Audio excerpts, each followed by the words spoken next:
السلام عليكم ورحمة الله وبركاته. أهلا وسهلا بيكم في قناة موزي ومري كروشيه. إن شاء الله في حلقة النهاردة هنشتغل مع بعض شنطة شكلها حلو جدا زي ما انتوا شايفين، وطريقتها كمان سهلة جدا. إن شاء الله تنفذوها معايا بكل سهولة. طريقة عمل البطانة بتاعة الشنطة دي هتلاقوها في الفيديو اللي بعد ده على طول. خامات الشنطة كلها من جروب يوكا كروشيكا لخامات الهاند ميد من عند ميرفت جمعة. هسيب لكم الرابط في الوصف تحت الفيديو. اتمنى ربنا يوفقني والفيديو النهارده يعجبكم وتستفادوا منه. لو عجبكم الفيديو اعملوا له لايك وشير، واكتبوا لي في التعليقات رايكم ايه في الشنطه، وبتشاهدوني من اي بلد. ولو لسه اول مره بتشوفوني وحابين تتابعوني يسعدني اشتراككم في القناه، فاشتركوا وفعلوا الجرس على الكل عشان يوصلكم اشعار باي فيديو جديد انا بعمله. ويلا بينا على طول نروح على الشرح ونشوف هنشتغل ازاي.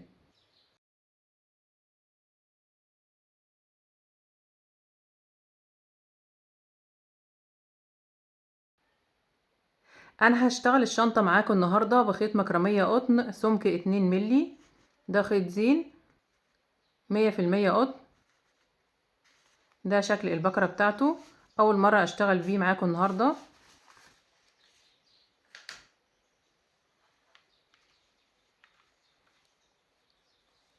سمك 2 ملي.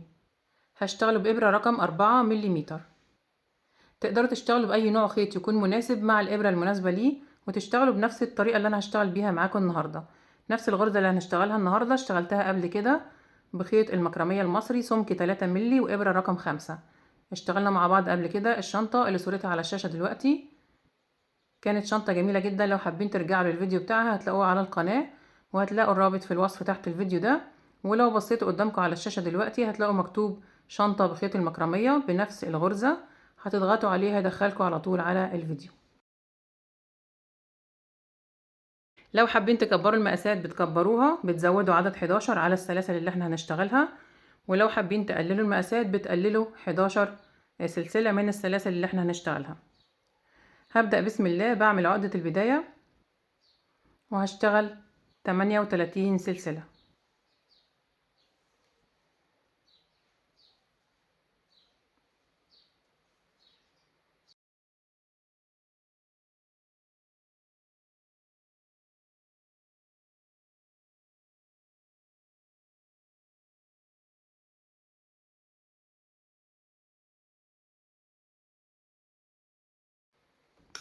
كده انا اشتغلت 38 سلسلة. ال 38 سلسلة عبارة عن 33 سلسلة مضاعفات رقم 11 زائد الخمس سلاسل اللي احنا هنزودهم. يبقى زي ما اتفقنا، لو حابين تكبروا المقاسات بتزودوا 11 سلسلة على ال 38، ولو حابين تصغروا المقاسات بتقللوا 11 سلسلة. انا هشتغل كده على ال 38 سلسلة 3 مجموعات من الغرزة زي ما هنشوف مع بعض.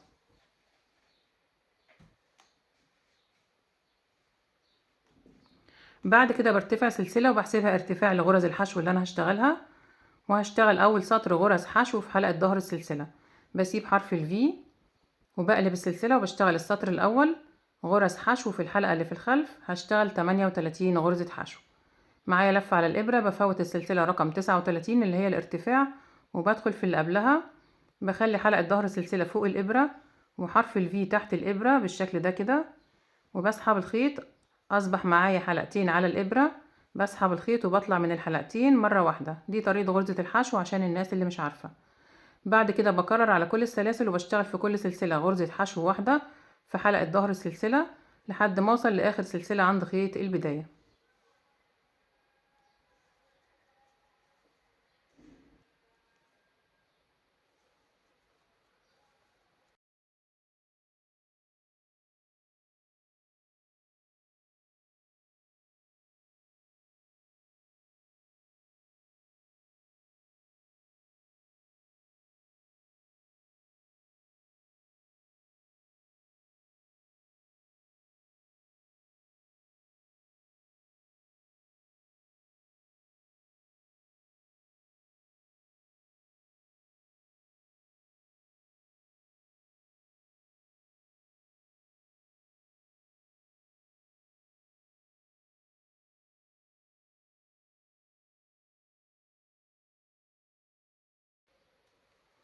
وصلت اخر سلسلة عند خيط البداية بشتغل فيها اخر غرزة حشو.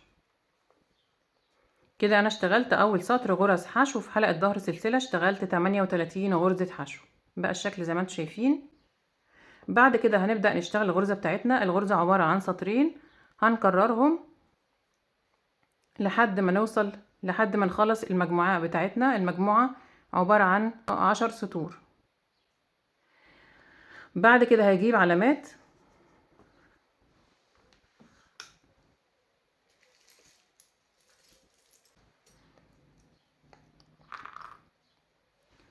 وببدأ أعد كده غرزتين، 1 2، وبحط علامة في الغرزة الثالثة. وبعد كده بعد 10 غرز وبحط علامة في الغرزة رقم 11. 1 2 3 4 5 6 7 8 9 10، بحط علامة في الغرزة رقم 11.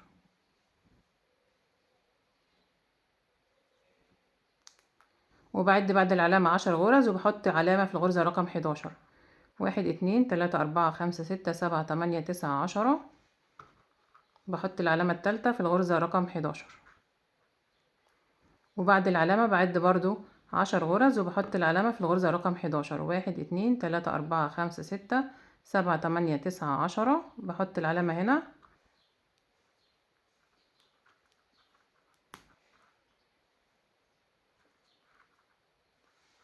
كده انا حطيت 4 علامات زي ما انتم شايفين. سبت غرزتين في اول السطر وغرزتين في اخر السطر، وبين كل علامة والتانية 10 غرز. بعد كده هبدأ اشتغل الغرزة بتاعتنا. الغرزة عبارة عن سطرين هنكررهم لحد ما نخلص اول مجموعة. هنكررهم 5 مرات، يعني هنشتغل 10 سطور. السطر الاول هيكون عبارة عن غرزة المروحة وسلاسل، والسطر التاني هيكون عبارة عن غرزة عمود بلفة. نخلي بالنا هنشتغل ازاي. بلف الشغل كده من غير ما ارتفع اي سلاسل. بلف الشغل بتاعي من غير ما ارتفع اي سلاسل، وبفوت اول غرزتين 1 2، وبدخل في الغرزة الثالثة وبشتغل غرزة مروحة عبارة عن 3 اعمدة بلفة، 2 سلسلة، 3 اعمدة بلفة. يبقى انا بشيل العلامة دي كده، معايا لفة على الابرة من غير ما ارتفع اي سلسلة. بفوت اول غرزة وتاني غرزة وبدخل في الثالثة وبشتغل غرزة عمود بلفة. غرزة العمود بلفة معايا لفة على الابرة، باخد كمان لفة من الخيط، اصبح معايا لفتين. بدخل في الغرزة الثالثة تحت الحلقتين، يعني تحت حرف الفي. بسحب الخيط، اصبح معايا 3 حلقات على الابرة. بسحب من اول حلقتين، اتكون معايا حلقتين، بسحب من الحلقتين. دي طريقة غرزة العمود بلفة برضو عشان الناس المبتدئين. بعد كده هكمل كمان عمودين كده، 2 3، وبشتغل 2 سلسلة، 1 2، وفي نفس الغرزة بشتغل 3 أعمدة بلفة. دي غرزة المروحة عبارة عن 3 أعمدة بلفة، 2 سلسلة، 3 أعمدة بلفة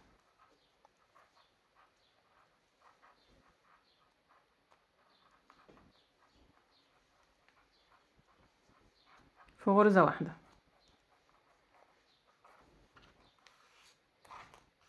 هيبقى الشكل كده. يبقى انا فوتت اول غرزتين حشو وما اشتغلتش فيهم، ومن غير ما ارتفع اي سلاسل بدأت اشتغلت في الغرزة الثالثة 3 اعمدة بلفة، 2 سلسلة، 3 اعمدة بلفة، وكونت اول غرزة مروحة. تمام. بعد كده هشتغل 10 سلاسل، 1 2 3 4 5 6 7 8 9 10. اشتغلت 10 سلاسل، بفوت 10 غرز تحت، وبروح على الغرزة رقم 11 اللي فيها العلامة وبشتغل غرزة مروحة بنفس الطريقة. 3 أعمدة بلفة، 2 سلسلة، 3 أعمدة بلفة.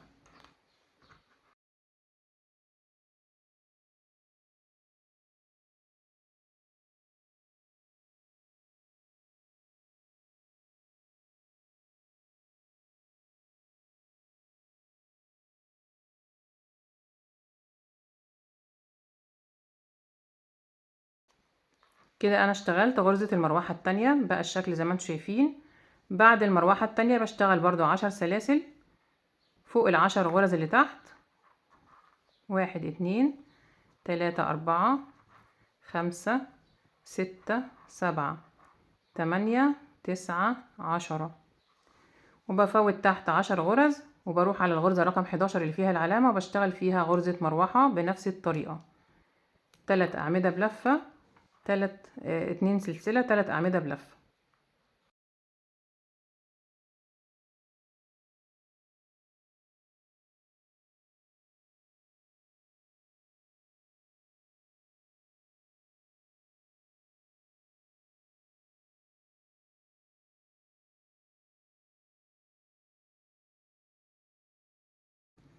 كده انا كونت غرزة المروحة التالتة.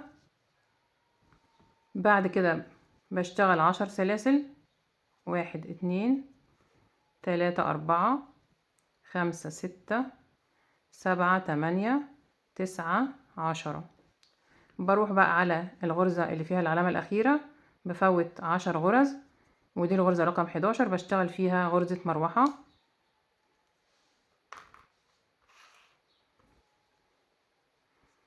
3 أعمدة بلفة، 2 سلسلة، 3 أعمدة بلفة.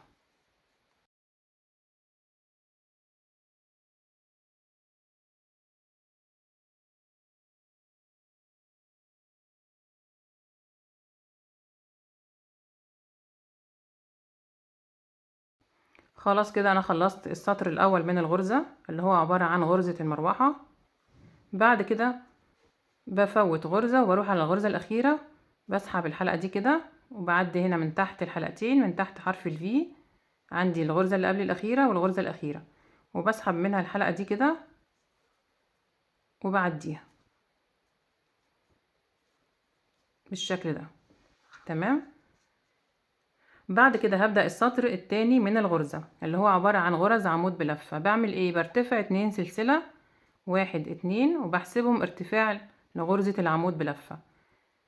نحاول ان احنا نوسع السلاسل شوية، ما نضيقهاش عشان ما يبقاش عندي جنب مفرود وجنب كنز شوية. بعد ما ارتفعت 2 سلسلة بلف الشغل وببدأ اشتغل غرز عمود بلفة. هشتغل غرزتين عمود على اول غرزتين هنا، الغرزة دي اللي انا قفلت فيها، بدخل كده وبسحب، ببين لنفسي الغرز بتاعتي عشان ما انساش غرز اهي تحت الحلقتين، وبشتغل غرزة عمود بلفة. في الغرزة التانية اللي هي قبل الأخيرة برضو بسحب كده الغرزة اهي وحرف الفي، بشتغل غرزة عمود بلفة. كده اشتغلت على اول غرزتين في السطر غرزتين عمود بلفة. تمام. باجي هنا قصاد غرزة المروحة وبشتغل 2 سلسلة، 1 2، وبعد كده بعدي على ال10 غرز اللي هنا وبشتغل 10 أعمدة بلفة.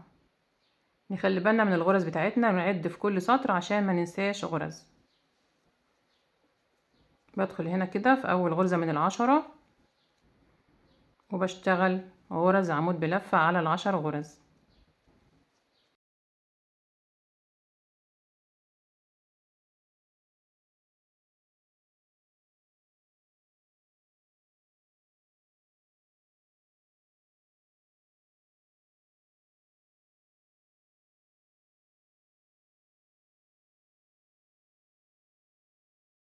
كده انا اشتغلت على ال10 غرز اللي بين المروحة الاولى والمروحة التانية 10 أعمدة بلفة.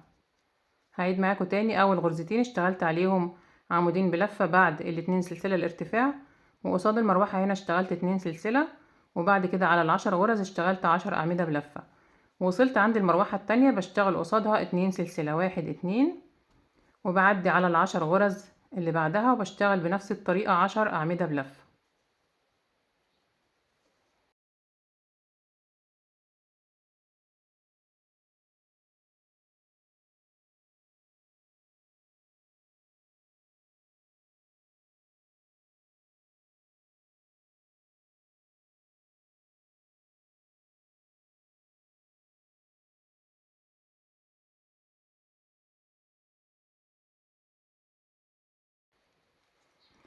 وصلت عند غرزة المروحة التالتة بشتغل قصادها 2 سلسلة، 1 2، وبعدي على ال10 غرز اللي بعدها برضو بشتغل 10 أعمدة بلفة، طبعا تحت الحلقتين.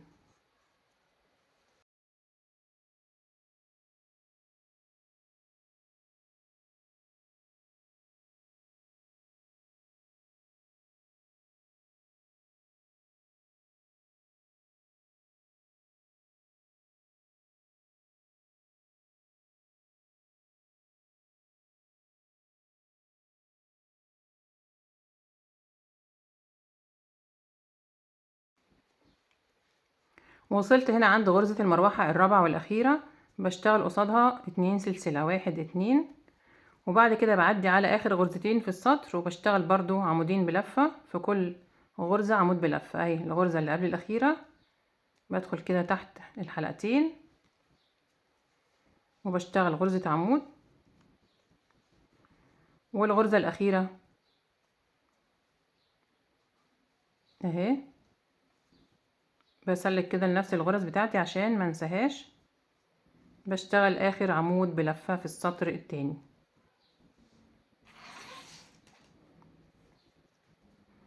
خلاص كده خلصت السطر التاني، اشتغلت طبعا اول سطر اللي هو غرز الحشو ده يعتبر ما بحسبوش من ضمن الغرزة بتاعتي، ده اساس للشغل بتاعي. قلنا ان الغرزة عبارة عن سطرين، سطر غرز مروحة والسطر التاني غرز عمود بلفة. اشتغلت هنا ارتفعت 2 سلسلة، واشتغلت على اول غرزتين عمودين بلفة، وقصاد كل مروحة اشتغلت 2 سلسلة، وفي المنتصف بين كل مروحة والتانية اشتغلت 10 اعمدة بلفة لحد ما وصلت اخر السطر. بنفس الطريقة اشتغلت على اخر غرزتين عمود بلفة. بعد كده بلف الشغل بتاعي من غير ما ارتفع اي سلسلة. دائما غرزة المروحة او السطر بتاع غرزة المروحة ما برتفعش قبل منه سلاسل خالص، بلف الشغل بس كده وبشتغل على طول. هبدأ اشتغل السطر الثالث، هكرر السطر الاول اللي هو غرز المروحة، بس هنختلف في عدد السلاسل، هنشتغل 9 سلاسل بدل 10. بعد ما لفيت الشغل من غير ما ارتفع اي ارتفاع، بدخل هنا في الفراغ ده كده اللي هو 2 سلسلة مع الاتنين سلسلة بتوع سطر الأعمدة اللي ورا. يبقى أنا عندي هنا فراغين مع بعض، الفراغ بتاع غرزة المروحة الاتنين سلسلة، والفراغ بتاع سطر الأعمدة، وبسحب الخيط، باخد لفة الأول وبسحب الخيط وبشتغل غرزة مروحة 3 أعمدة بلفة، 2 سلسلة، 3 أعمدة بلفة في نفس الفراغ.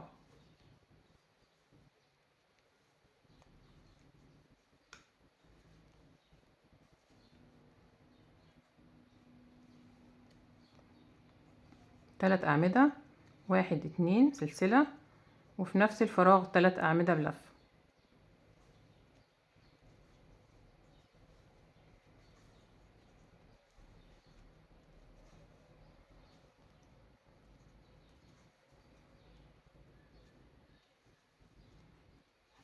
هيبقى الشكل كده. بعد كده بشتغل 9 سلاسل. في السطر الأول اشتغلنا 10، السطر التاني من المروحة هنشتغل 9 سلاسل، 1 2 3 4 5 6 7 8 9، وبروح على المروحة التانية وبشتغل برضو بنفس الطريقة، بشتغل غرزة مروحة في الاتنين سلسلة بتوع المروحة هنا مع الاتنين سلسلة بتوع سطر الأعمدة اللي ورا.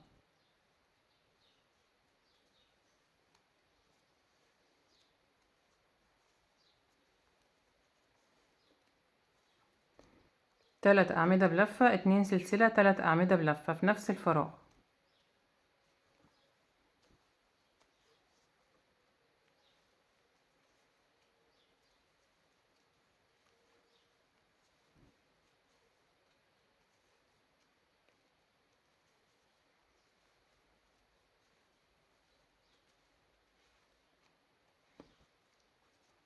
خلاص كده اشتغلت أول مروحة في الفراغين بتاع المروحة اللي تحت والفراغ بتاع السطر الأعمدة، واشتغلت فوق ال10 سلاسل 9 سلاسل، واشتغلت المروحة التانية. هكرر بنفس الطريقة لحد ما اوصل لاخر السطر. بعد المروحة التانية برتفع 9 سلاسل، 1 2 3 4 5 6 7 8 9، وبروح على المروحة التالتة وبشتغل غرزة مروحة بنفس الطريقة. بدخل في الفراغين، فراغ بتاع المروحة الاتنين سلسلة اللي هنا مع الفراغ بتاع سطر الأعمدة اللي ورا الاتنين سلسلة برضو، وبشتغل 3 أعمدة بلفة، 2 سلسلة، 3 أعمدة بلفة.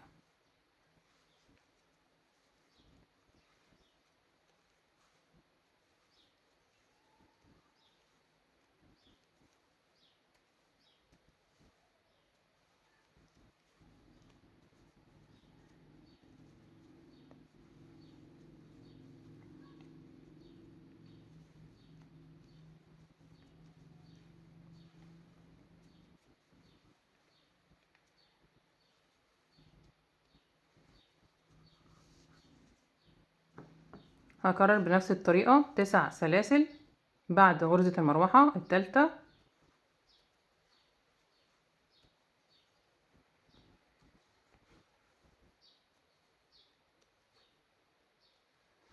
وبروح على غرزة المروحة الأخيرة وبشتغل غرزة مروحة في الفراغ بتاع المروحة مع الفراغ بتاع سطر الأعمدة اللي ورا.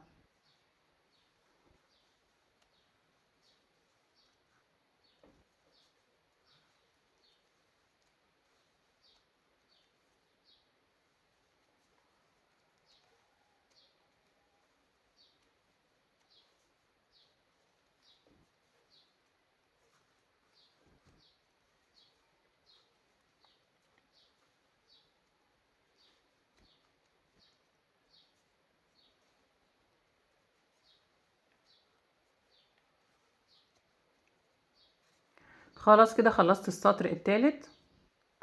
بعد كده بعدي هنا في الغرزة الأخيرة، خلي بالنا غرزة العمود بلفة الأخيرة، عندي هنا عمودين ورا، بعدي في الغرزة الأخيرة تحت الحلقتين تحت حرف الفي، وبسحب الحلقة دي كده وبقفل السطر بتاعي.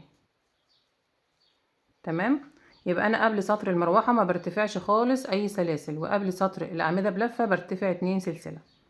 بعد كده برتفع 2 سلسلة، 1 2 1 2، وبريح ايدي في الاتنين سلسلة كده وبلف الشغل، وهبدأ اشتغل السطر الرابع اللي هو غرزة العمود بلفة.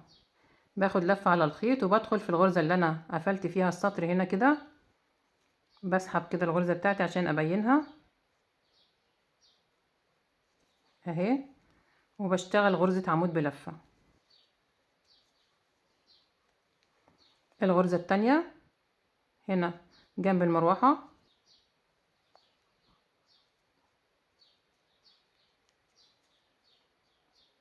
حرف الفي، وبشتغل غرزة عمود بلفة. كده انا ارتفعت 2 سلسلة واشتغلت اول غرزتين عمود بلفة. باجي هنا قصاد المروحة وبشتغل 2 سلسلة، 1 2، وبعدي على ال10 أعمدة وبشتغل 10 أعمدة، كل عمود بشتغل فوقيه عمود تحت الحلقتين في راس العمود، يعني تحت حرف الفي.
كده انا وصلت عند غرزة المروحة الرابعة والاخيرة، بشتغل قصادها 2 سلسلة، 1 2، وبروح على العمودين اللي في الاخر وبشتغل عمودين بلفة.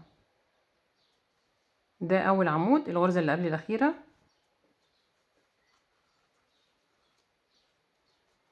والعمود التاني الغرزة الاخيرة تحت الحلقتين بشتغل الغرزة. كده انا خلصت السطر الرابع غرز عمود بلفة. بعد كده هبدأ ألف الشغل بتاعي واشتغل السطر الخامس غرزة المروحة، بس هنشتغل عدد السلاسل 8 سلاسل. يبقى أنا اشتغلت في أول سطر 10 سلاسل، السطر التاني من المروحة 9 سلاسل، والسطر التالت اللي هنبدأه دلوقتي هنشتغل 8 سلاسل. معايا لفة على الإبرة من غير أي ارتفاع، بدخل في الفراغ بتاع غرزة المروحة مع الفراغ بتاع سطر الأعمدة اللي ورا، وبشتغل غرزة مروحة 3 أعمدة بلفة، 2 سلسلة، 3 أعمدة بلفة.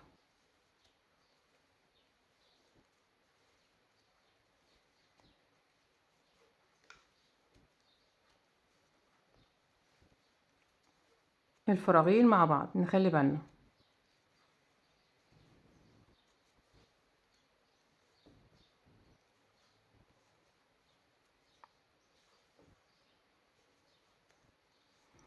كده اشتغلت اول مروحة.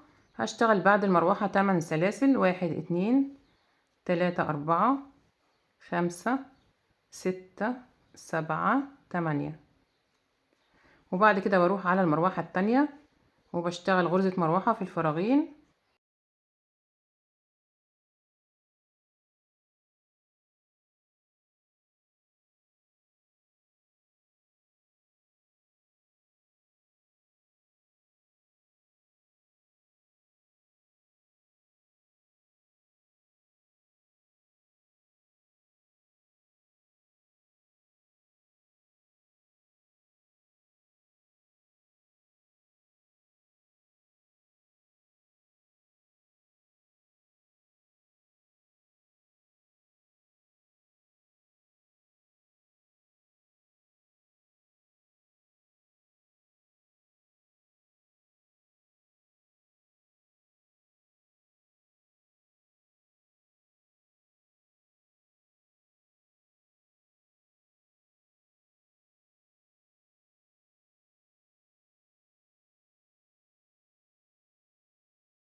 كده انا خلصت السطر الخامس. اشتغلت غرزة مروحة 8 سلاسل، غرزة مروحة 8 سلاسل، غرزة مروحة 8 سلاسل.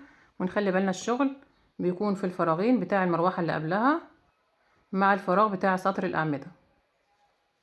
بعد كده هقفل السطر بتاعي، بسحب الحلقة دي وبفوت الغرزة اللي قبل الأخيرة وبدخل في الغرزة الأخيرة تحت الحلقتين وبسحب طرف الخيط. كده انا قفلت السطر بتاع المروحة. بعد كده برتفع 2 سلسلة، 1 2، وبلف الشغل وهبدأ اشتغل سطر الأعمدة بنفس الطريقة. هنا مع الارتفاع في نفس الغرزة بشتغل عمود،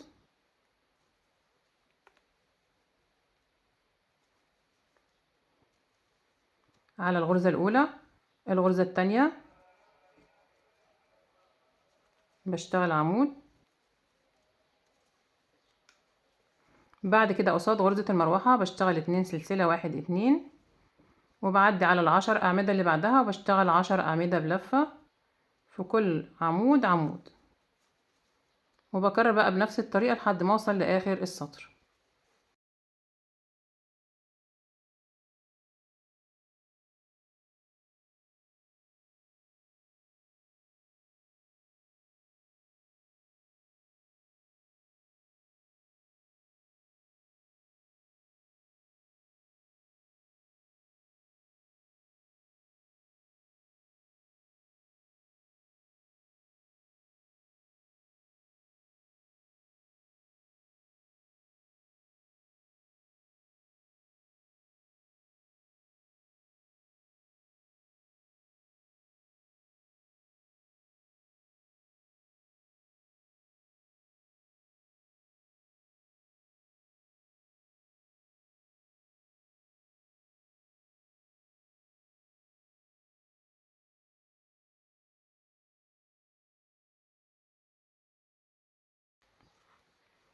وصلت عند المروحة الأخيرة رقم 4، بشتغل قصادها 2 سلسلة وبشتغل على آخر غرزتين، كل غرزة غرزة. آخر عمودين، العمود اللي قبل الأخير بشتغل عليه عمود، والعمود الأخير بشتغل عليه عمود.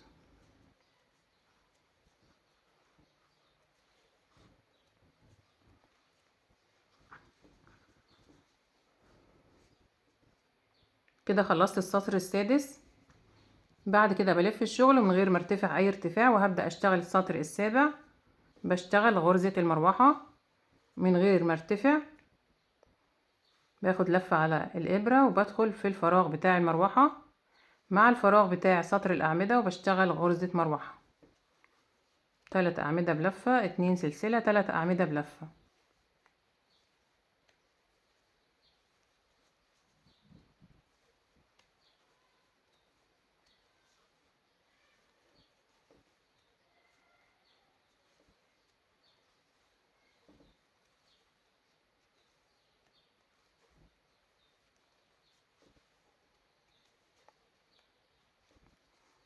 بعد كده هشتغل 9 سلاسل. اشتغلت 10 سلاسل، 9 سلاسل، 8 سلاسل. هبدأ اشتغل 9 سلاسل. 1 2 3 4 5 6 7 8 9. وبروح على المروحة التانية واشتغل غرزة مروحة بنفس الطريقة في الفراغ بتاع المروحة مع الفراغ بتاع سطر الأعمدة اللي في الخلف. الفراغين مع بعض بشتغل 3 أعمدة بلفة، 2 سلسلة، 3 أعمدة بلفة.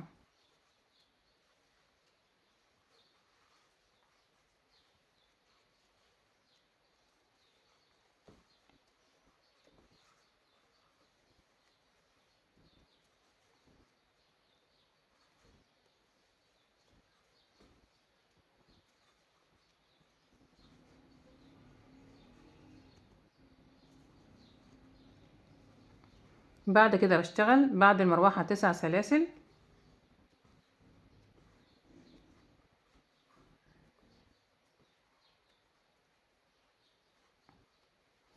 وبروح على المروحة رقم 3 وبشتغل غرزة مروحة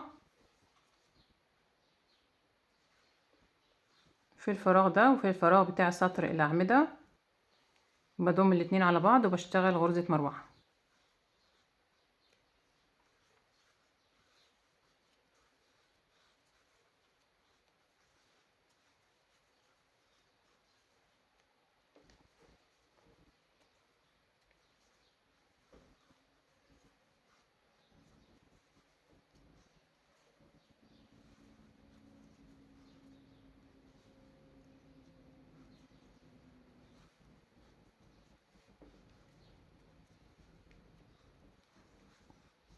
بعد كده بشتغل آخر 9 سلاسل.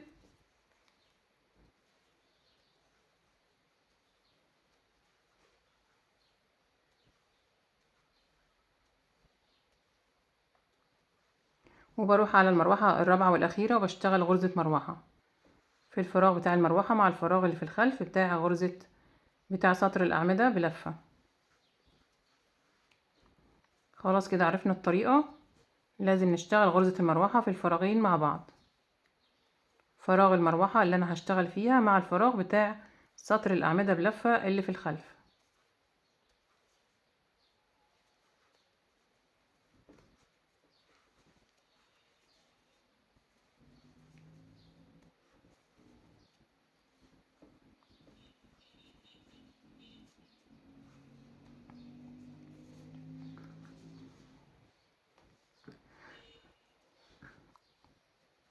خلاص كده خلصت السطر. بقفل السطر من هنا كده في الغرزة الأخيرة تحت الحلقتين، بسحب الحلقة دي كده وبعديها ناحية الأمام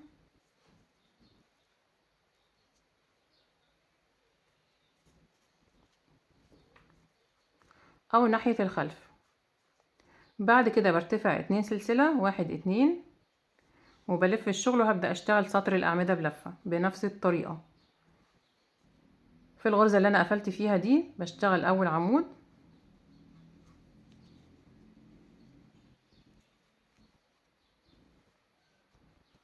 في الغرزة التانية بشتغل العمود التاني،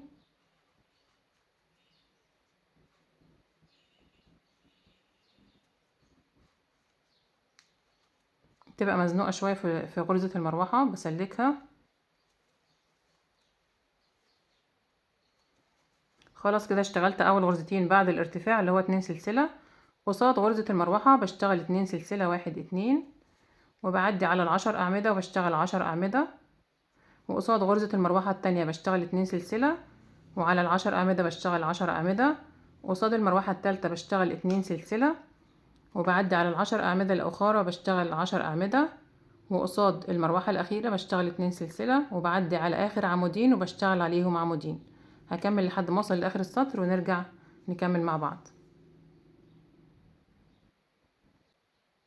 انا كده وصلت اخر السطر واشتغلت اخر غرزتين عمود بلفة، بقى الشكل زي ما انتم شايفين. بعد كده بلف الشغل وهشتغل السطر رقم 9، هشتغل غرزة مروحة وهنضم السلاسل دي على بعضها بغرزة حشو. نخلي بالنا هنشتغل ازاي من غير ما ارتفع زي ما اتفقنا. بشتغل غرزة مروحة على اول غرزة مروحة في الفراغين، فراغ المروحة وفراغ السطر بتاع الأعمدة، 3 أعمدة بلفة، 2 سلسلة، 3 أعمدة بلفة.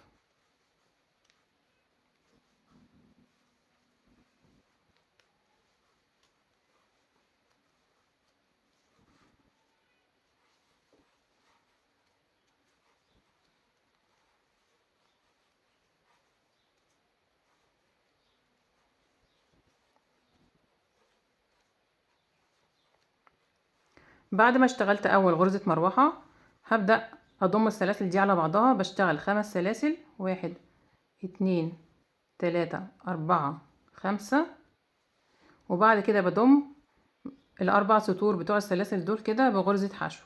بدخل كده تحت السلاسل كلها وبشتغل عليهم غرزة حشو وبضمهم مع بعض في المنتصف كده.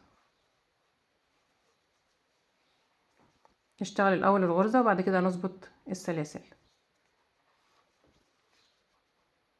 بعد كده بشتغل 5 سلاسل، 1 2 3 4 5، وبروح على المروحة التانية وبشتغل غرزة مروحة. هشتغل الاول غرزة المروحة وبعد كده نظبط شكل الغرز بتاعتنا.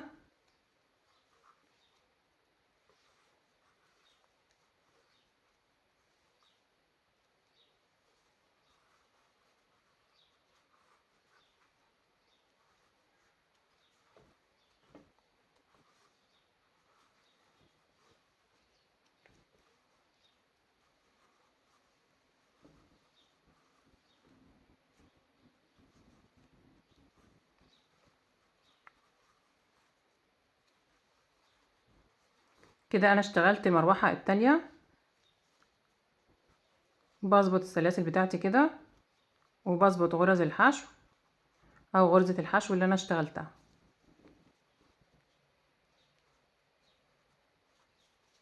هيبقى الشكل زي ما انتم شايفين شكلها جميل جدا. تمام كده انا كونت المجموعة الاولى.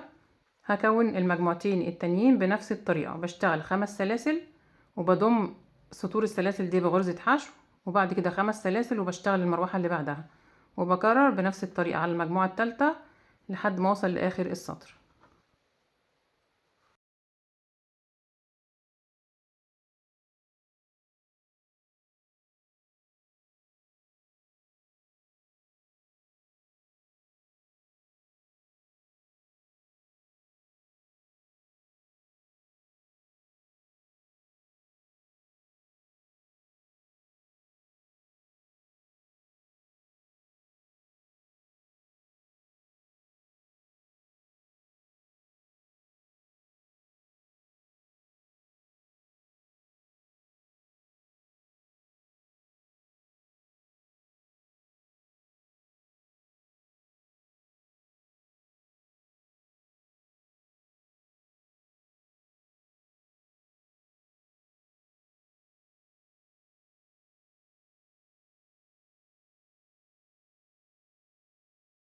ده شكل الغرزة يا جماعة، شكلها جميل جدا وطريقتها كمان سهلة جدا ما فيهاش اي صعوبة زي ما شفنا مع بعض.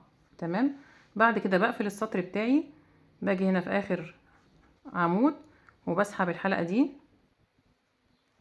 بعديها كده وبرتفع 2 سلسلة وبريح ايدي في الاتنين سلسلة كده، وبلف الشغل وهشتغل اخر سطر في المجموعة الاولى اللي احنا اشتغلناها دي اللي هو سطر الاعمدة. ده السطر رقم 10. بعد ما ارتفعت 2 سلسلة باخد لفة على الابرة وبشتغل اول عمودين في السطر.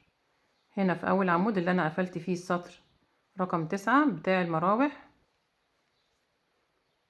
بدخل كده تحت حرف الفي وبشتغل عمود بلفة.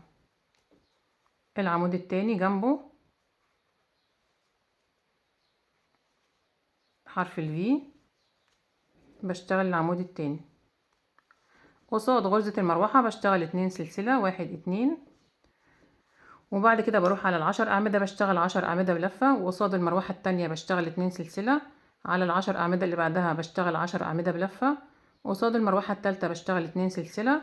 وعلى ال10 أعمدة اللي بعدها بشتغل 10 أعمدة، وقصاد المروحة الأخيرة بشتغل 2 سلسلة. وعلى آخر عمودين بشتغل آخر عمودين في السطر. هكمل السطر رقم 10 ونرجع نكمل مع بعض. وصلت اخر السطر رقم 10 واشتغلت اخر غرزتين عمود بلفة. بقى الشكل زي ما انتوا شايفين، ده شكل ظهر الشغل بتاعي، وده وش الغرزة.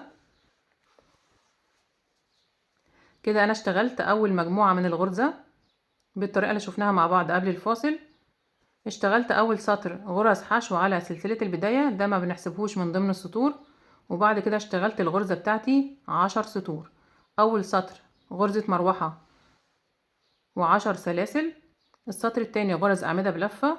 السطر التالت مروحة و9 سلاسل. السطر الرابع غرز عمود بلفة. السطر الخامس مروحة و8 سلاسل. والسطر السادس غرز عمود بلفة. السطر السابع مروحة و9 سلاسل. والسطر الثامن غرز عمود بلفة. السطر التاسع مروحة و5 سلسلة وغرزة حشو و5 سلسلة. والسطر العاشر غرز عمود بلفة. بقى الشكل زي ما انتم شايفين شكلها جميل جدا. هنكرر بقى ال10 سطور دول بنفس الطريقة وبنفس الخطوات لحد ما نشتغل 6 مجموعات زي دي كده. كده انا اشتغلت واحدة، هشتغل كمان 5 عشان اكملهم 6 بنفس الطريقة. ملناش دعوة بسطر الحشو اللي احنا بدأنا بيه، ده اساس للشغل بتاعي. هنكرر ال10 سطور اللي فيهم غرزة المروحة بداية من السطر الاول بتاع المرابح لحد السطر الاخير اللي هو غرز العمود بلفة بنفس الطريقة كده. هكمل ونرجع نشوف هنكمل شغل في الشنطة ازاي.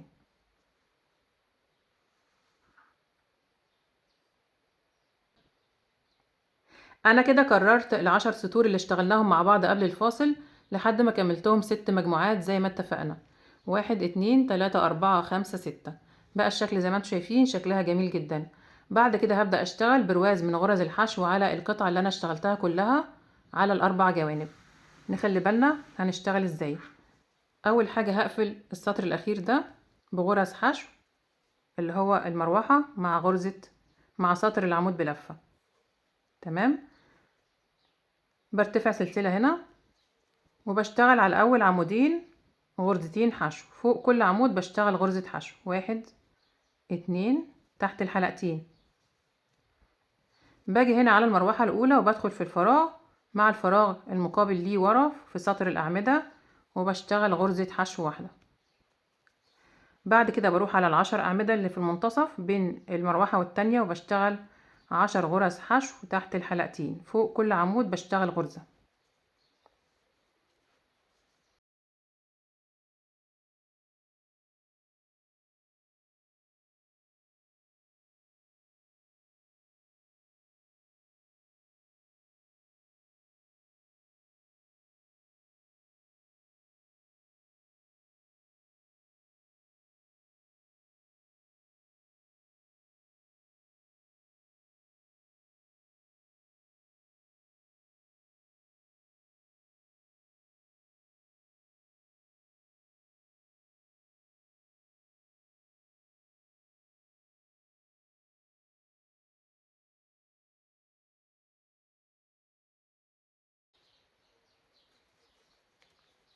كده انا اشتغلت سطر من غرز الحشو واشتغلت 38 غرزة حشو، نفس العدد اللي انا بدأت بيه هنا على سلسلة البداية في الجنب الاول. تمام. بقى الشكل زي ما انتم شايفين وقفلت المراوح دي كده مع سطر الحشو. بعد كده هبدأ اشتغل بقى برواز من غرز الحشو على القطعة كلها. نخلي بالنا ده الجنب اللي انا كنت برتفع فيه 2 سلسلة. تمام. اللي هو بداية سطر الأعمدة بلفة. فأنا هشتغل في كل ارتفاع، يعني في كل 2 سلسلة كده تحت ال2 سلسلة بشتغل غرزتين حشو مع بعض. باجي هنا في كل ارتفاع اللي هو بداية سطر الأعمدة 2 سلسلة بشتغل تحت ال2 سلسلة 2 غرزة حشو لحد ما اوصل لآخر الجنب ده.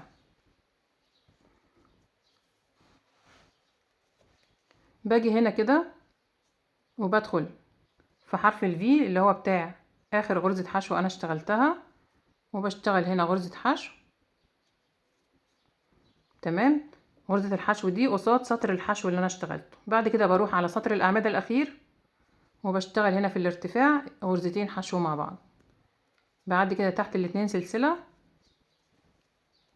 وبشتغل 2 حشو. بنزل السطر اللي قبله سطر الاعمدة برضو وبشتغل غرزتين حشو في الاتنين سلسلة الارتفاع.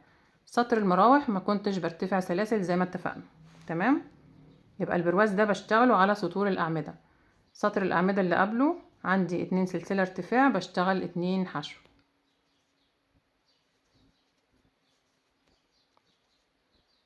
اللي قبله بنفس الطريقة.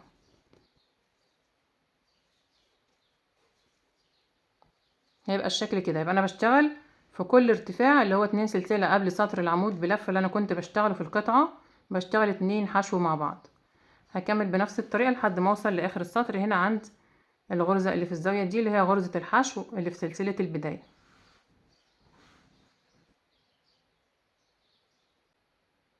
وصلت اخر الجنب الاول هنا عند سطر الحشو اللي انا اشتغلته على سلسلة البداية، بشتغل قصاد سطر الحشو غرزة حشو هنا كده. بعد كده بروح على سلسلة البداية وبشتغل تحت الحلقتين اللي هو حرف الفي بتاع السلسلة ده كده، بشتغل غرز حشو. تمام.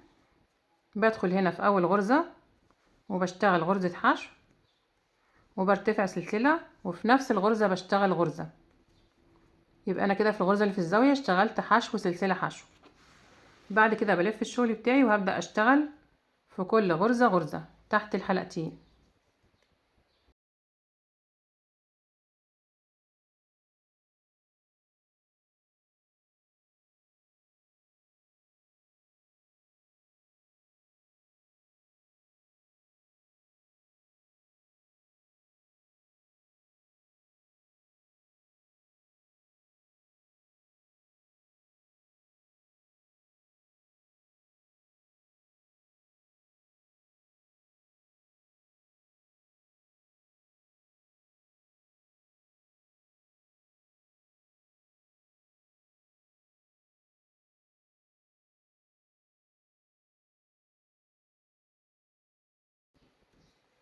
وصلت هنا عند الغرزة اللي في الزاوية بشتغل فيها حشو سلسلة حشو.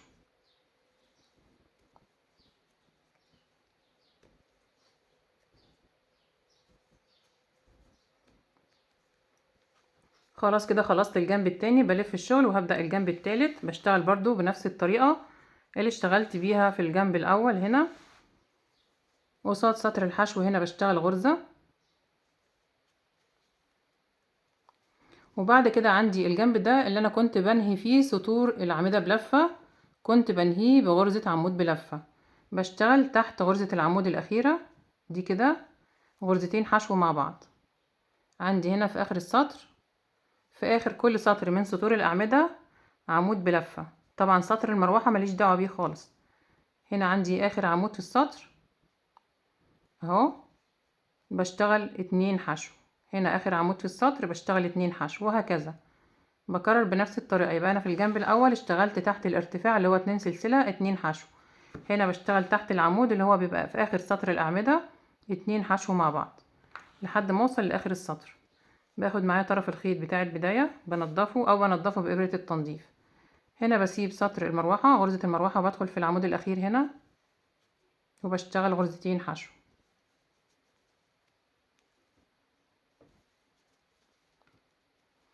بسيب المروحة وبروح على العمود سطر الأعمدة، في العمود الأخير بشتغل غرزتين حشو. بدخل كده تحت العمود بالعرض، بسيب سطر المروحة وتحت العمود الأخير بتاع سطر الأعمدة بشتغل 2 حشو، وهكذا هيبقى الشكل كده. هكمل بنفس الطريقة لحد ما اوصل لآخر الجنب التالت. هنا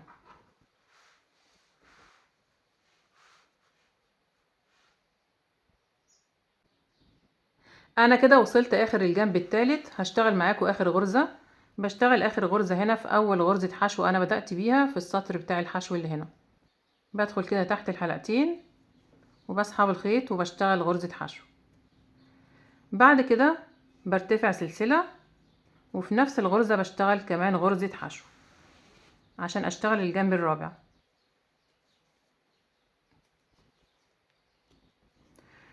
بشتغل في كل غرزة غرزة واحدة تحت الحلقتين.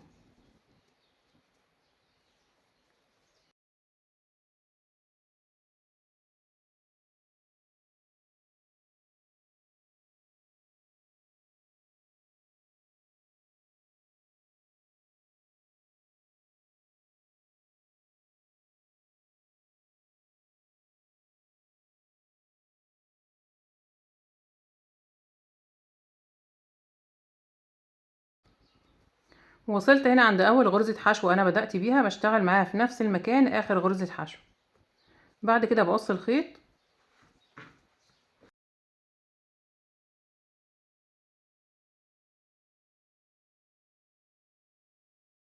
وبسحب الخيط من اخر غرزة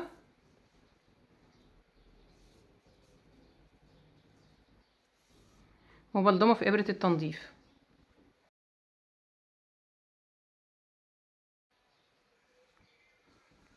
بعد كده بروح على اول غرزة انا بدأت بيها وبعدي من تحت الحلقتين من تحت حرف الفي، بسحب الخيط وبعد كده برجع لاخر غرزة اللي انا سحبت الخيط منها بعد ما قصيته مع الحلقة. بدخل في منتصف حرف الفي تحت الحلقة الخلفية مع الحلقة اللي هي خلف غرزة الحشو، الحلقة الصغيرة دي من تحت حلقتين بسحبه. كده انا كونت سلسلة في منتصف الزاوية اللي انا بدأت منها.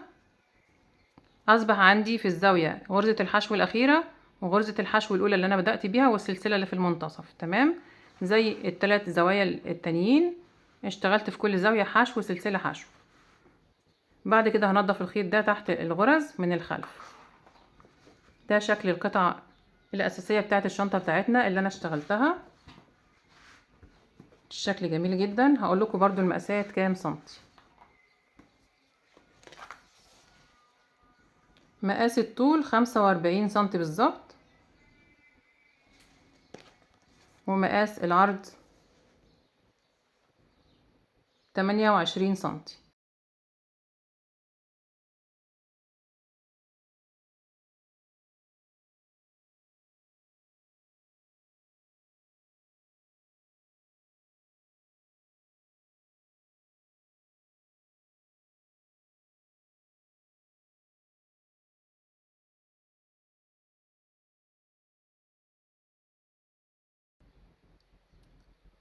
خلاص كده نضفت الخيط الزيادة بإبرة التنظيف في ظهر الشغل. بقى الشكل زي ما انتم شايفين شكلها جميل جدا. كده انا خلصت القطعة الأساسية في الشنطة بتاعتي. بعد كده هجيب الخيط والإبرة وهبدأ اشتغل الجوانب. بخلي الجزء ده على جنب كده.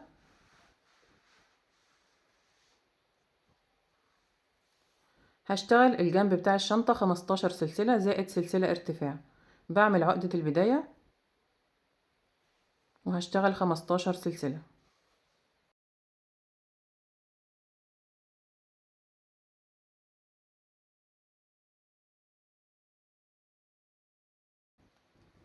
كده انا اشتغلت 15 سلسلة.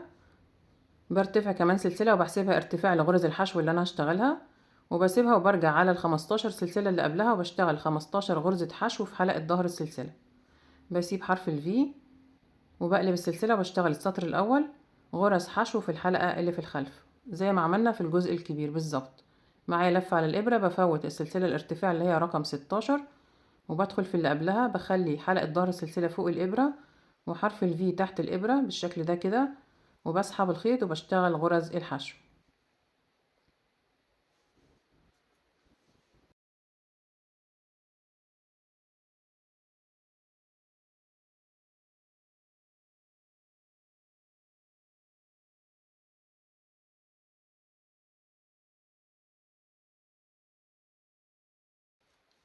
وصلت اخر سلسلة عند خيط البداية بشتغل فيها اخر غرزة. كده انا اشتغلت السطر الاول 15 غرزة حشو في حلقة ظهر السلسلة. بعد كده برتفع سلسلة وبلف الشغل وهبدأ السطر التاني.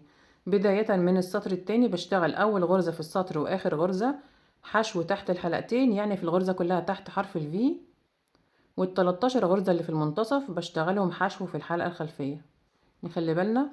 معايا لفة على الإبرة، بفوت السلسلة الارتفاع وبدخل في أول غرزة هنا كده في الغرزة كلها تحت حرف الفي، يعني تحت الحلقتين، وبسحب الخيط وبشتغل اول غرزة حشو. بعد كده هشتغل 13 غرزة في المنتصف حشو في الحلقة الخلفية. بدخل في منتصف حرف الفي تحت الحلقة الخلفية اللي هي ناحية ورا، وبسحب الخيط وبشتغل غرزة حشو، دي اسمها حشو في الحلقة الخلفية، وبكرر لحد ما اوصل عند اخر غرزة.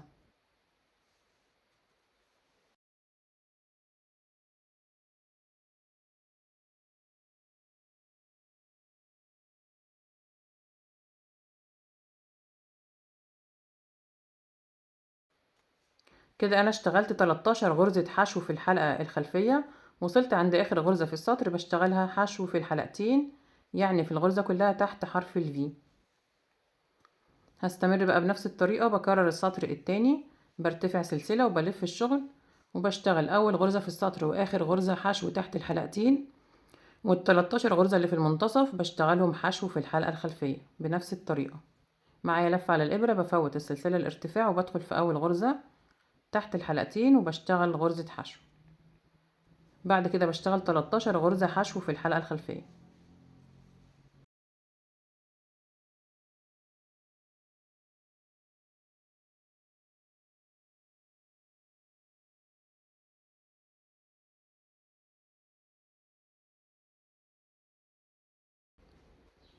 وصلت آخر غرزة في السطر بشتغلها حشو تحت الحلقتين، يعني تحت حرف الفي. كده أنا اشتغلت 3 سطور على ال15 سلسلة. برتفع سلسلة وبلف الشغل وبكرر بنفس الطريقة، أول غرزة وآخر غرزة من كل سطر بشتغلهم حشو في الحلقتين، يعني في حرف الفي، وال13 غرزة اللي في المنتصف بشتغلهم حشو في الحلقة الخلفية. بعد ما ارتفعت سلسلة ببدأ السطر الرابع، بوصل آخر السطر برتفع سلسلة وبلف الشغل وببدأ السطر الخامس وهكذا، وبشتغل رايح جاي وبرتفع بالشغل بتاعي على ال15 سلسلة أو ال15 غرزة لحد ما اوصل لعدد السطور المناسب، وارجع اقول لكم انا اشتغلت كام سطر ونشوف المقاسات مع بعض كام سنتي. انا كده اشتغلت 25 سطر من غرز الحشو على ال15 سلسلة اللي انا بدأت بيهم بالطريقة اللي شفناها مع بعض قبل الفاصل. بقى الشكل زي ما انتم شايفين. هقول لكم المقاس كام سنتي. مقاس العرض 10 سنتي بالظبط، ومقاس الطول 18 سنتي.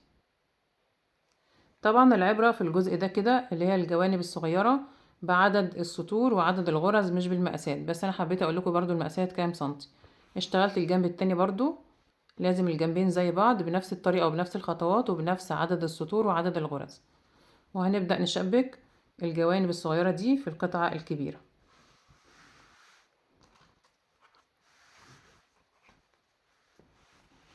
هبدأ من اي جنب، من هنا بقلب الشغل بتاعي كده، وهبدأ اشبك بغرزة منزلقة بإبرة الكروشيه.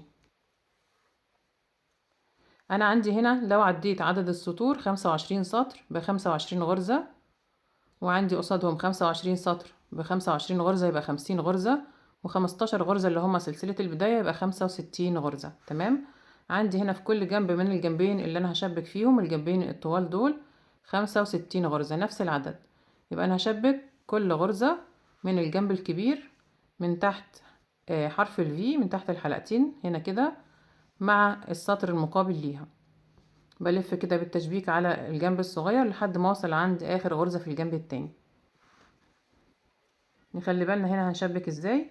هنشبك تحت الحلقة الصغيرة دي اللي هي البارزة، عندي حلقة بارزة كده حلقة واحدة صغيرة اهي، وعندي هنا حلقتين، الحلقة العالية دي بارزة عالية شوية، وعندي هنا منخفض، السطر المنخفض شوية ده بشبك تحت حلقتين، وبكرر الحلقة البارزة هنا حلقة واحدة وتحت حلقتين. تمام. بسحب الحلقة دي كده وبدخل هنا في الغرزة بتاعة السلسلة اللي في الزاوية، عندي هنا في كل زاوية غرزتين حشو، وفي المنتصف سلسلة بين غرزتين الحشو، فأنا بدخل هنا في السلسلة اللي في منتصف الزاوية وبسحب الحلقة دي، ما بشدش ايدي في المنزلقة عشان الشغل ما يلمش معايا. خلاص كده سحبت الحلقة من السلسلة اللي في منتصف الزاوية، مقابل ليها السطر الاخير اللي هو حرف الفي، ده اخر سطر انا اشتغلته. بعد كده بروح على الغرزة، غرزة الحشو اللي بعد السلسلة في الجنب ده كده، وبدخل تحت الحلقتين يعني تحت حرف الفي مع الحلقة اللي هي المقابلة ليها هنا اللي هو السطر التاني.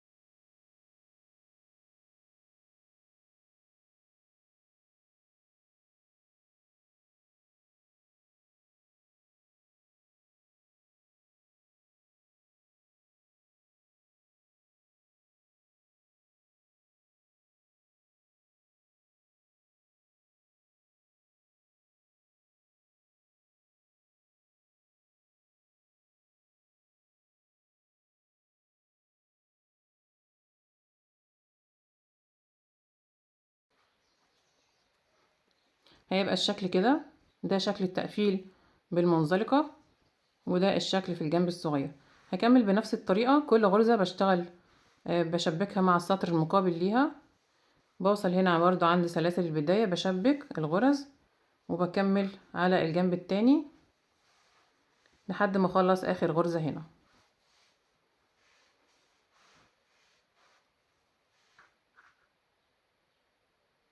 خلاص كده شبكت الجنب كله، وصلت عند اخر غرزة اللي هي السلسلة اللي في منتصف الزاوية هنا، بشبكها مع اخر سطر في الجنب الصغير. بدخل كده في السلسلة اللي في منتصف الزاوية اللي بين غرزتين الحشو، تبقى ضيقة شوية، مع السطر الاخير هنا في الجنب ده تحت الحلقتين، وبسحب الخيط وبعمل منزلقة. دي اخر غرزة منزلقة في التقفيل بتاعي. بعد كده بقص الخيط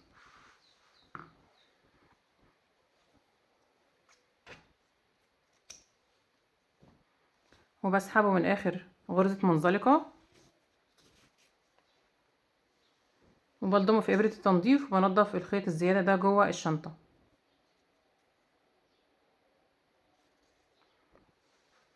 بعد دي كده من اخر غرزة اللي هي السلسلة،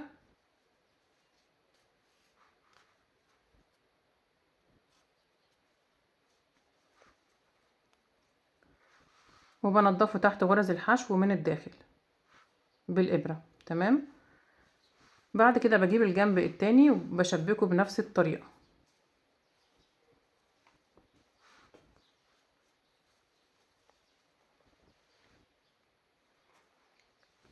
بسحب الحلقة بتاعة الخيط دي من السلسلة اللي في منتصف الزاوية دي كده. انا شبكت اول غرزة مع اول سطر،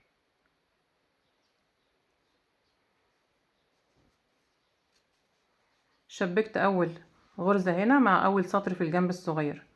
بروح على غرزة الحشو اللي بعد السلسلة تحت الحلقتين مع السطر المقابل ليها اللي هو السطر التاني تحت الحلقة البارزة، وبسحب وبعمل منزلقة. وبكرر بقى على كل الغرز بنفس الطريقة، السطر اللي قبله تحت حلقتين بس عشان الغرزة ما توسعش معايا.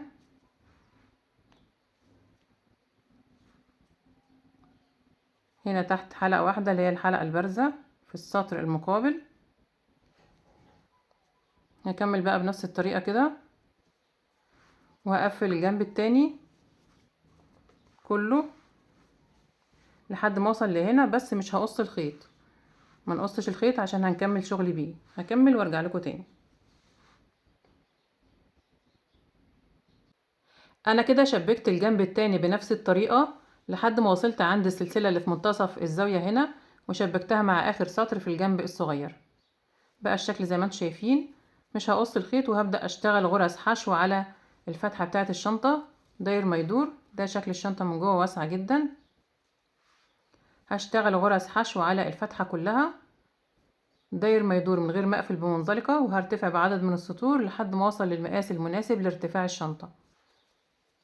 باجي هنا كده على اول غرزة هنا بعد السلسلة، بدخل فيها مباشرة وبشتغل اول غرزة حشو من غير ما ارتفع اي ارتفاع، وبكرر على كل الغرز، بشتغل في كل غرزة غرزة حشو واحدة تحت الحلقتين.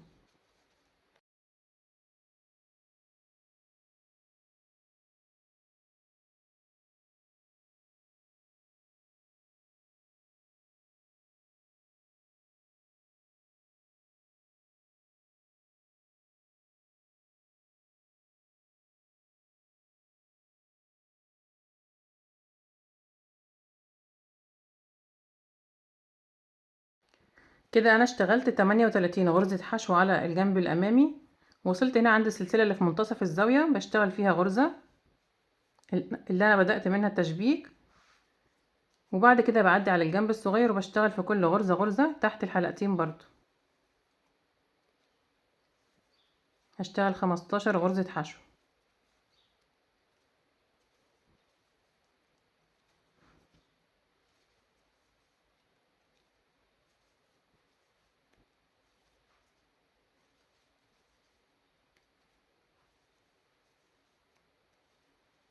تقدروا تشتغلوا اول سطر هنا، اول سطر بس في الحلقة الخلفية، عشان يديكوا نفس الشكل بتاع الغرز اللي احنا اشتغلنا بيها الجنب، غرز حشو في الحلقة الخلفية. انا حابة ان انا اشتغل تحت الحلقتين.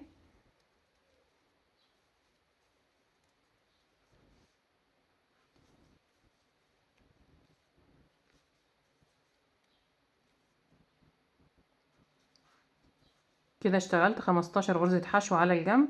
هبدأ برضو من السلسلة اللي في منتصف الزاوية هنا اللي انا شبكت فيها، وبشتغل فيها غرزة.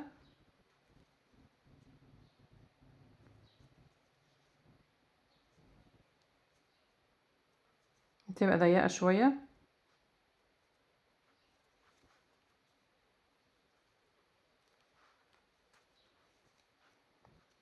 بعد كده بكمل على الجنب الخلفي، بشتغل في كل غرزة غرزة حشو واحدة، وعلى الجنب الصغير التاني هنا لحد ما اوصل عند نقطة البداية، ونرجع نكمل مع بعض. هوصل هنا كده. وصلت هنا عند نقطة البداية، عند اول غرزة حشو انا بدأت بيها. هبدأ اشتغل السطر التاني مباشرة من غير ما اقفل بمنزلقة، وبدخل تحت اول غرزة حشو تحت الحلقتين، وبشتغل اول غرزة حشو في السطر التاني، بحط فيها علامة عشان اعرف بداية السطر ونهايته، لان زي ما اتفقنا هنشتغل بشكل حلزوني داير ما يدور من غير ما اقفل بمنزلقة. بعد كده بكمل كل غرزة بشتغل فيها غرزة واحدة، وبلف على كل الغرز.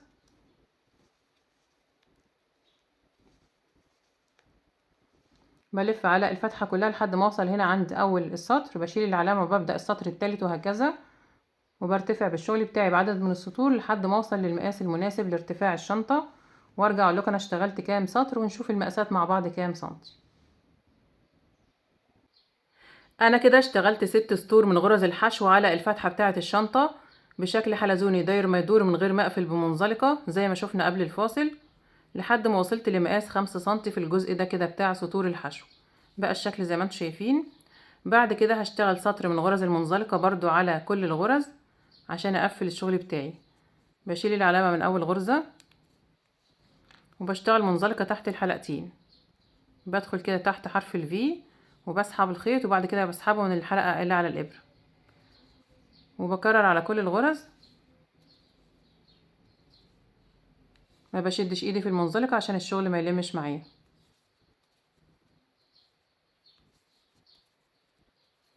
هيبقى الشكل كده.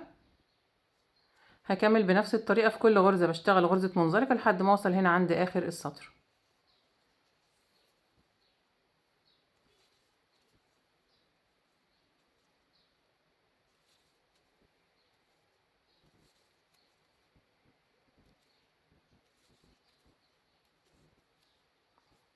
هكمل سطر المنزلقة ونرجع نكمل مع بعض. وصلت اخر سطر المنزلقة، هقص الخيط وهقفل الشغل بتاعي. بسيب حوالي 20 سنتي من الخيط. بعد ما قصيت الخيط بسحبه من اخر غرزة منزلقة من منتصف حرف الفي من هنا كده، وبلضمه في ابرة التنظيف.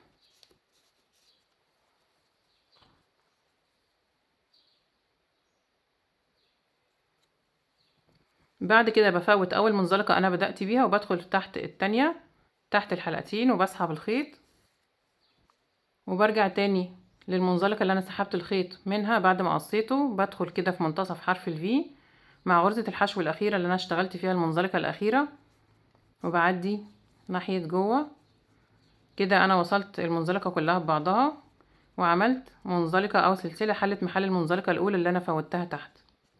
بعد كده بظبط الجزء ده كده بالخيط اللي معايا وبنضف الجزء الزيادة.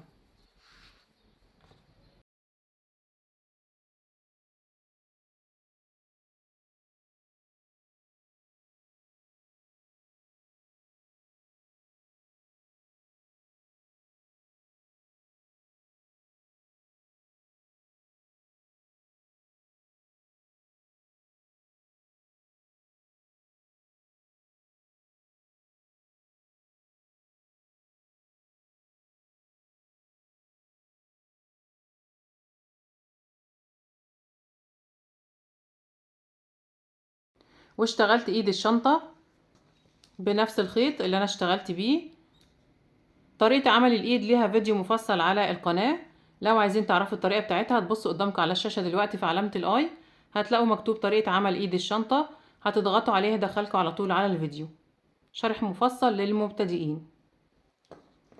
شكلها جميل جدا زي ما انتم شايفين، وطريقتها كمان سهلة جدا.